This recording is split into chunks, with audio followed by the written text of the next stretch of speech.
अस्सलाम वालेकुम सदाए मजदूर वेखण वाले दोस्तों, अज एक नवे एपीसोड के नाल फिर तुहाडे सामने हाज़र हाँ। कुछ दिन पहला असी ईरान के उत्ते ईरानी सूरत हाल से गलबात की थी। अज फिर थोड़ी जी गलबात कर रहे हैं। ये कोई ज़रूरी नहीं कि बहुत बड़ी कोई एनालिसिस होएगा, मगर मोटी मोटी गलबात जी एक सियासी वर्कर के तौर पर समझ आती है, वो तुहाडे नाल सांझी कुछ गल्लां करनियां चाह रहे हैं। पहली तो हुण उन्हें खबर मिल रही कि ईरान के उत्ते इस वेले फिर एक वड्डा अटैक जिहड़ा है अमरीका ने किया है।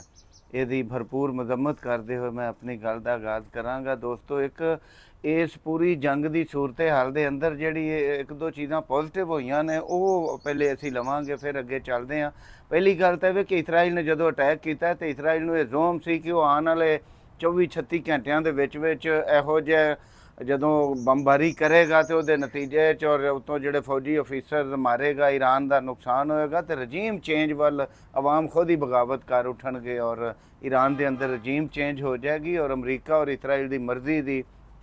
हुकूमत कायम हो जाएगी, जिदे नाल वो अपनी मर्जी दीयां पॉलिसियां लागू कर सकणगे। खिते दे अंदर तेल और कुदरती वसाइल दे उत्ते अपनी मर्जी का कब्जे तो बाद रेट लाणगे और आप मुनाफा कमाणगे। ईरान के मुकाबले च एक मंडी जिहड़ी है मगरबी और अमरीकी कंपनियां दे कंट्रोल च चली जाएगी, उन्हां दी इजारादारी च मजीद वाधा होएगा। और इस खिते दे अंदर जिहड़ी चीनी और रूसी थोड़ी बहुत लगती है उन्होंने कि वो कोई मजामत हल्की फुल्की सही कारोबारी रकाबत ही कह लो तुसी, तो वो समझते हैं कि ये उन्होंने मुकम्मल जित हो जाएगी। समझते थे कि मुकम्मल जित हो जाएगी। एन मुमकिन है जंग का रिजल्ट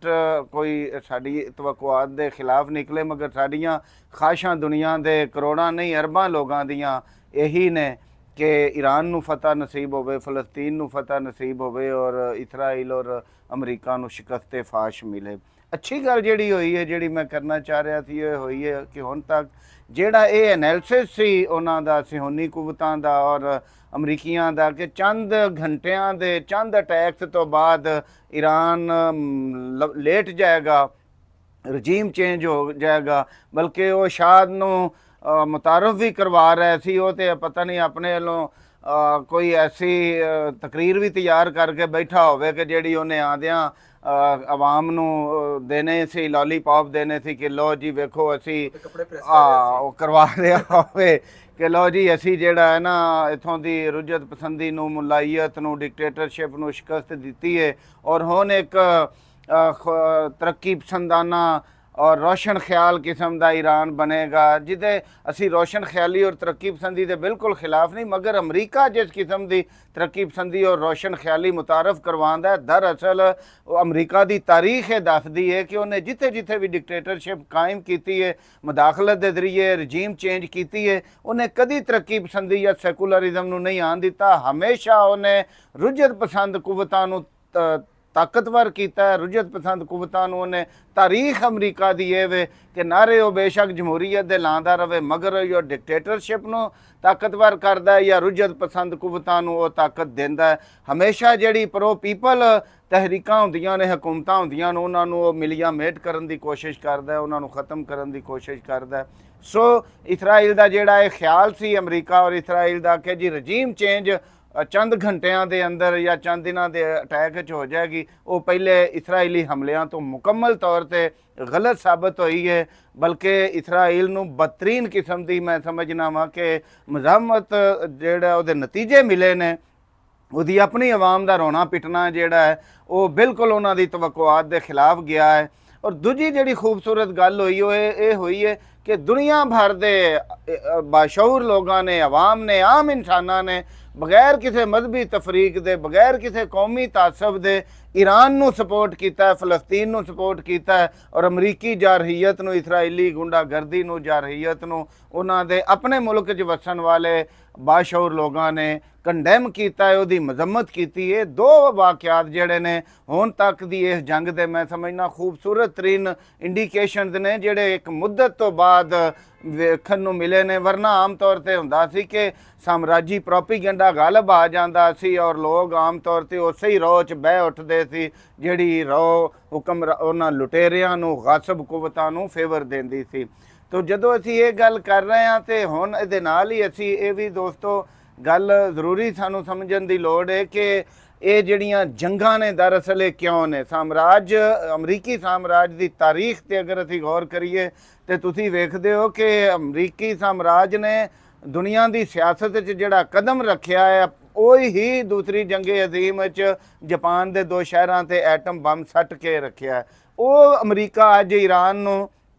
ਐਟਮ ਬੰਬ ਦੇ ਨਾਂ ਦੇ ਉੱਤੇ ਜਿਹੜਾ ਉਹਦੇ ਤੇ ਅਟੈਕ ਈਰਾਨ ਦੇ ਉੱਤੇ ਅਟੈਕ ਕਰ ਰਿਹਾ, ਉਹੀ ਬਦਬਖਤ ਅਮਰੀਕਾ ਮੈਂ ਸਮਝਦਾ ਵਾਂ ਕਹਿਣਾ ਚਾਹੀਦਾ। ਸਾਡੀ ਸਾਰੀ ਦੀ ਸਾਰੀ ਹਮਦਰਦੀ ਜਿਹੜੀ ਹੈ ਦੁਨੀਆ ਭਰ ਦੇ ਮਿਹਨਤਕਸ਼ਾਂ ਦੀ, ਬਾਸ਼ਊਰ ਇਨਸਾਨਾਂ ਦੀ, ਉਹ ਇਸ ਵੇਲੇ ਈਰਾਨ ਦੇ ਨਾਲ ਹੈ। ਔਰ ਇਸ ਵੇਲੇ ਈਰਾਨ ਦੇ ਅੰਦਰ ਰਜੀਮ ਚੇਂਜ ਕਰਨ ਦਾ ਮਤਲਬ ਇਹ ਵੇ ਕਿ ਈਰਾਨੀ ਨਾ ਸਿਰਫ ਈਰਾਨੀ ਕੌਮ ਦੇ ਮੋਰਾਲ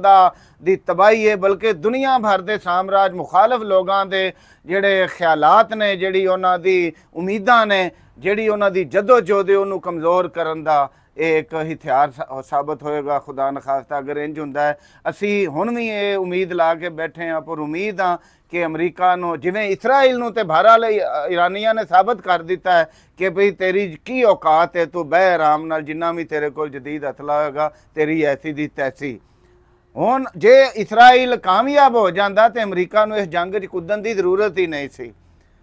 ਅਮਰੀਕਾ ਇਸ ਜੰਗ 'ਚ ਤਾਂ ਹੀ ਕੁੱਦਿਆ ਹੈ ਕਿ ਉਹਦਾ ਜਿਹੜਾ ਦਲਾਲ ਹੈ, ਉਹਦਾ ਜਿਹੜਾ ਬਦਮਾਸ਼ ਹੈ ਪਾਲਿਆ ਹੋਇਆ, ਉਹਦਾ ਜਿਹੜਾ ਉਹ ਕਿਸੇ ਫੇਸਬੁੱਕ ਤੇ ਬੜਾ ਅੱਛਾ ਕਿਸੇ ਲਾਇਆ ਸੀ ਕਿ ਜਦੋਂ ਕਿਸੇ ਮਾਲਕ ਦੇ ਕੁੱਤੇ ਨਾਕਾਮ ਹੋ ਜਾਂਦੇ ਨੇ ਤੇ ਉਹ ਖੁਦ ਫਿਰ ਲੜਾਈ 'ਚ ਉਦੋਂ ਕੁੱਦਦਾ ਹੈ। ਤੇ ਇਹ ਹੀ ਸਾਨੂੰ ਲੱਗ ਰਿਹਾ ਕਿ ਇਸਰਾਈਲ ਦੀ ਨਾਕਾਮੀ, ਬਹਰਾਲ ਇਸਰਾਈਲ ਦੀ ਸ਼ਿਕਸਤ ਹੈ, ਜਿਹਨੇ ਅਮਰੀਕਾ ਨੂੰ ਦੁਬਾਰਾ ਗੈਰ ਆਇਨੀ, ਗੈਰ ਇਨਸਾਨੀ, ਗੈਰ ਅਖਲਾਕੀ ਤੌਰ ਤੇ ਆਲਮੀ ਕਵਾਨੀਨ ਨੂੰ ਰੌਂਦਿਆਂ ਹੋਇਆਂ, ਅਕਵਾਮ ਮੁਤਹਿਦਾ ਦੀਆਂ ਪਾਲਿਸੀਆਂ ਨੂੰ ਰੌਂਦਦੇ ਹੋਏ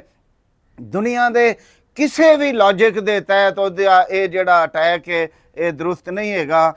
ਉਹਨੂੰ ਕੁੱਦਣਾ ਪਿਆ ਇਸ ਜੰਗ 'ਚ ਕਿ ਉਹਦਾ ਜਿਹੜਾ ਗੁੰਡਾ ਹੈ, ਇਲਾਕਾਈ ਬਦਮਾਸ਼, ਜਿਹਨੂੰ ਉਹ ਅਰਬ ਰਿਆਸਤਾਂ ਦੇ ਵਸਾਇਲ ਲੁੱਟਣ ਲਈ ਜਿਹਨੇ ਪਲਾਂਟ ਕੀਤਾ ਹੈ, ਉਹਨੂੰ ਬਚਾਉਣ ਵਾਸਤੇ ਉਹਨੂੰ ਮੈਦਾਨ 'ਚ ਆਉਣਾ ਪਿਆ। ਮਗਰ ਇਹਦੇ ਨਾਲ ਹੀ ਇਹ ਗੱਲ ਵੀ ਦੋਸਤੋ ਜ਼ਰੂਰ ਸਮਝਣ ਵਾਲੀ ਹੈ ਕਿ ਅਮਰੀਕਾ ਇਸ ਵੇਲੇ ਇਸਰਾਈਲ ਦੀ ਕੰਡ ਤੇ ਕੱਲਾ ਨਹੀਂ ਖਲੋਤਾ। ਅਮਰੀਕਾ ਔਰ ਇਸਰਾਈਲ ਕੱਲੇ ਨਹੀਂ ਹੈਗੇ ਜਿਹੜੇ ਈਰਾਨੀ ਔਰ ਫਲਸਤੀਨੀ ਬਰਬਾਦੀ ਦਾ ਮੁਜਬ ਹੋਣ ਜਾਂ ਸਬਬ ਹੋਣ। ਮੈਂ ਸਮਝਣਾ ਵਾਂ ਕਿ ਜਿਹੜੀ ਚੀਜ਼ ਨੂੰ ਅਮਰੀਕੀਆਂ ਔਰ ਇਸਰਾਈਲੀਆਂ ਦੇ ਨਾਲ ਕੰਡੈਮ ਕਰਨਾ ਜ਼ਰੂਰੀ ਹੈ, ਉਹ ਅਰਬ ਹੁਕਮਰਾਨਾਂ ਦੀ ਜਿਹੜੀ ਮੌਕਾ ਪ੍ਰਸਤੀ ਹੈ ਔਰ ਅਮਰੀਕਾ ਦੇ ਨਾਲ ਜਿਹੜੀ ਕਾਰੋਬਾਰੀ ਸਾਂਝ ਹੈ ਉਹਨੂੰ ਵੀ ਕੰਡੈਮ ਕਰਨਾ ਜ਼ਰੂਰੀ ਹੈ ਕਿ ਭਈ ਉਹ ਖਾਸ ਕਰ ਉਰਦਨ ਵਰਗੇ ਮੁਲਕ ਜਿੱਥੋਂ ਈਰਾਨੀਆਂ ਦੇ ਅਟੈਕਸ ਨੂੰ ਬਕਾਇਦਾ ਰੋਕਿਆ ਜਾ ਰਿਹਾ ਹੈ, ਸ਼ਾਮ 'ਚ ਜਿਹੜਾ ਰਜੀਮ ਚੇਂਜ ਕਰਕੇ ਆਪਣੀ ਤਾਬੇ ਹਕੂਮਤ ਜਦੋਂ ਚੰਦ ਮਾਹ ਪਹਿਲੇ ਉਹ ਜਿਹੜੀ ਜਾਂ ਕੁਝ ਮਹੀਨੇ ਪਹਿਲੇ ਲੈ ਕੇ ਆਏ ਨੇ, ਉਹ ਸ਼ਾਮੀ ਹਕੂਮਤ ਨੂੰ, ਬਸ਼ਾਰ ਉਲ ਅਸਦ ਦੀ ਹਕੂਮਤ ਨੂੰ ਘਰ ਭੇਜਣਾ, ਉਹਦੀ ਵੀ ਅਸੀਂ ਮਜ਼ੰਮਤ ਕਰਦੇ ਹਾਂ। ਔਰ ਜਿਹੜੇ ਉੱਥੇ ਇਸ ਵੇਲੇ ਰਜੀਮ ਮੌਜੂਦ ਹੈ ਉਸੇ ਤਰ੍ਹਾਂ ਦੀ ਰਜੀਮ ਉਹ ਈਰਾਨ ਦੇ ਅੰਦਰ ਲਿਆਉਣਾ ਚਾਹੁੰਦੇ ਨੇ। ਅਸੀਂ ਨਹੀਂ ਇਸ ਗੱਲ ਨੂੰ ਸਪੋਰਟ ਕਰ ਸਕਦੇ ਕਿ ਜੋ ਹਸ਼ਰ ਅਮਰੀਕਾ ਨੇ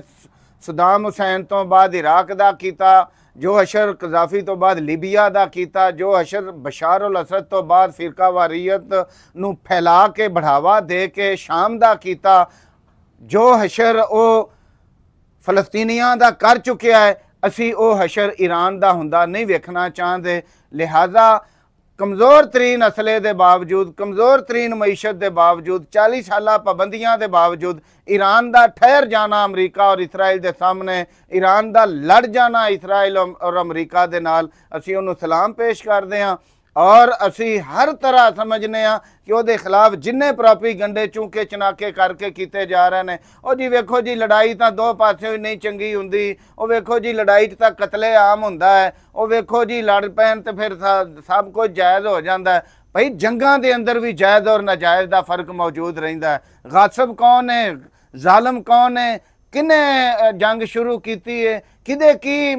ਮਕਸਦ ਨੇ, ਉਹ ਸਾਰਾ ਕੁਝ ਵੇਖਣਾ ਪੈਂਦਾ ਹੈ। ਜੇ ਅਸੀਂ ਉਹ ਸਾਰੇ ਕੁਝ ਨੂੰ ਵੇਖੀਏ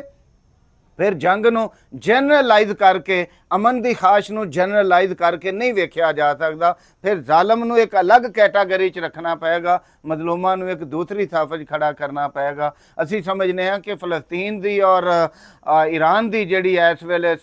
ਪੋਜੀਸ਼ਨ ਹੈ ਉਹ ਮਜ਼ਲੂਮਾਂ ਵਾਲੀ ਪੋਜੀਸ਼ਨ ਹੈ और जुल्म के सामने डट के खलोते ने। ना सिर्फ इन्हां दोवां दी अखलाकी सपोर्ट करनी चाहिए बल्कि दुनिया भर के इंसाफ पसंद लोगों को, इंसान परस्त लोगों को, दुनिया भर के इश्तराकीयत पसंद लोगों को, दुनिया भर के अमन पसंदा को ईरान की सपोर्ट करते हुए अमरीका की और इसराइल की मजम्मत करनी चाहिए। ना सिर्फ मजम्मत करनी चाहिए बल्कि जड़ियाँ हुकूमतां ने कायम और उन्होंने हुकूमतां के कोल अपने इख्तियारात और वसाइल होंदे ने, उन्होंने भरपूर तरीके नाल वसाइल इस्तेमाल करते हुए अमरीकी बदमाशी नूं, इसराइली गुंडागर्दी नूं रोकण की लोड़ है। क्योंकि ये अमरीका की जिहड़ी पैदाइश तो लग के अमरीकी रियासत की जिहड़ा उहदा उभार है उहदे तो लग के अज तिकर उहदी पूरी दी पूरी तारीख दस रही है कि उन्हें बर्रे आज़म अमरीका के अंदर भी, उन्हें अफ्रीका के अंदर भी, एशिया के अंदर भी, यूरोप के अंदर भी, जिथे जिथे अमरीका का असर और रसूख होया है उन्हें उतों के वसाइल लुटे ने, उत्थे जंगा करवाइया ने, उत्थे शिद्दत पसंदी नूं उभारिया है, उत्थे फिरका वारियत फैलाई है, उतों की तरक्की नूं रोक लाई है और अपनी इजारादारी कायम रखी है। ये दुनिया भर के अंदर जंगी जनून नूं बढ़ावा देने वाला और जंगां नूं बिजनेस के तौर पर वरत के जंगां तो मुनाफा कमान वाला मुल्क अमरीका है। लिहाजा अमरीकी साम्राज दीयां मौशी पॉलिसियां, उहदियां सियासी पॉलिसियां, उहदी जंगी जनून नूं हर लिहाज नाल कंडैम करना चाहिए। असी सलाम पेश करने अमरीकी उन्हां शहरियां नूं, यूनीवर्सिटियां दे उन्हां स्टूडेंटां नूं जिन्हां ने फ़लस्तीन और ईरान की हमायत च मुजाहरे कीते और यूनीवर्सिटियां जो कढ़ दिते गए या सज़ावां पाइयां। असी दुनिया भर के उन्हां लोगां नूं, अमन पसंदां नूं, इंसाफ पसंदां नूं सलाम पेश करते हैं जेड़े इसराइल और अमरीका के खिलाफ मज़ामत नूं सपोर्ट कर रहे हैं और उन्होंने जंगी जनून की मुखालफत कर रहे हैं। और ये नाल मैं आखिर ते गल खत्म करन तो पहले मुस्लिम रियासतां नूं, उन्हां अरब रियासतां की मजम्मत करना भी जरूरी समझना कि जेड़ियां अपने मुल्क के अंदर फ़लस्तीनी परचम लैके किसी मुजाहरे करने वाले नूं सड़क ते नहीं आन देंदियां, बल्कि अगर किसी ने फ़लस्तीनी परचम की कोई निशानी, कोई ब्रेसलेट वगैरह, कोई उन्हें ऐसा कोई शनाख्त रखी होवे कि जिहदे नाल ओहदी इज़हारे यकजहती कर रहा होवे फ़लस्तीन दे नाल, ते अगर उन्होंने निशाने इबरत बनाया जाए या उहदे खिलाफ तादीबी कार्रवाई की जाए तो असी ऐसे अरब हुक्मरानां ते भी, मैं वो लफ्ज़ नहीं बोलना चाहता लेकिन उन्होंने मजम्मत जरूरी समझते हैं। असी समझते हैं कि अरब हुक्मरान जेड़े ने ये अमरीका के जुल्म के अंदर बराबर दे, जबर के अंदर बराबर दे शरीक ने। अज ईरान के उत्ते जिहड़ी तबाही है, फ़लस्तीन की जिहड़ी तबाही है, कल शाम की जिहड़ी बर्बादी हो रही थी, यमन की जिहड़ी बर्बादी हो रही थी, इराक की जिहड़ी तबाही हुई थी, असी एक ईरान नूं वो नवा इराक नहीं बनदा वेखना चाहते, असी ईरान नूं खंडर हुंदा नहीं वेखना चाहते, असी ईरान नूं नवा फ़लस्तीन नहीं बनना वेखना चाहते, बल्कि असी चाहते हैं कि इसराइल का खात्मा होवे और पूरे का पूरा फ़लस्तीन आज़ाद होवे, पूरी दुनिया आज़ाद होवे इस तागूत के असर दे विचों, और बुनियाद बन जाएगी दुनिया के अंदर इनकलाबां दी। क्योंकि मैं भी समझदा वां कि जो अमरीकी साम्राज आलमी तौर पर गरीब मुल्कां नाल कर रहा है, वही हशर हर रियासत के अंदर जिहड़ा हुक्मरान तबकात ने वो मेहनत कशां दे नाल कर रहे हैं। हर पिंड के अंदर एक गुंडा और एक चौधरी जिहड़ा है उतों के कमियां नाल, गरीबां नाल वो हशर कर रहा है। यानी जो आलमी बदमाशी है वो छोटे तो छोटे लैवल ते पूरी दुनिया के अंदर फैली हुई है। उहदे खिलाफ एक इश्तराकी, एक नहीं सैकड़ों दर्जनों इश्तराकी इनकलाबात जेड़े ने वो जरूरी ने। और सानू यकीन है कि अगर ईरान की फतह होंदी है, अमरीकी साम्राज नूं शिकस्त होंदी है, तो फिर यकीनी तौर पर इनकलाबां की एक बुनियाद बजेगी और दुनिया तो इस्तेसाल का खात्मा होएगा, साम्राजियत का खात्मा होएगा, जंगी जनून का खात्मा होएगा, बेरोज़गारी बेकारी बेघरी का खात्मा होएगा, बीमारियां के खिलाफ जिहड़ा सेहत का बजट है वह वधाया जाएगा। वो तां ही होएगा जदों अवाम बाशऊर और मुनज़्ज़म और पावरफुल होणगे। और अवाम का पावरफुल होने का मतलब है कि जिन्हें दुनिया के वो अरब हुक्मरान होन या जिन्हें उन्होंने टोडी अमरीका और इसराइल के हुक्मरान ने उन्हों दा रजीम चेंज होए, अवाम उन्हों तो इकतदार खो के आप इकतदार ते कब्जा करन, ते सोशलिस्ट इकतदार कायम करन, इश्तराकी इकतदार कायम करन, यानी जो रियासत है वो रियासत वसन वाले तमाम लोगों का अपने वसाइल के उत्ते अपनी हुकूमत होए, अपना वसाइल ते कंट्रोल होए और वो वसाइल उन्होंने लोगों की तरक्की लिए इस्तेमाल होन, ना कि चंद मल्टीनैशनल कंपनियां दे कब्जे और मुनाफे लिए, ना कि इसराइल और अमरीका के मुनाफे लिए। तुहाडा बहुत बहुत शुक्रिया। चैनल नू सबसक्राइब करो, हो सके लाइक करो, चंगा लगे तो इन ख्यालात नू प्रमोट करो ताकि असी मेहनत कशां दी निजात च अपना हिस्सा पा सकीए। बहुत बहुत शुक्रिया।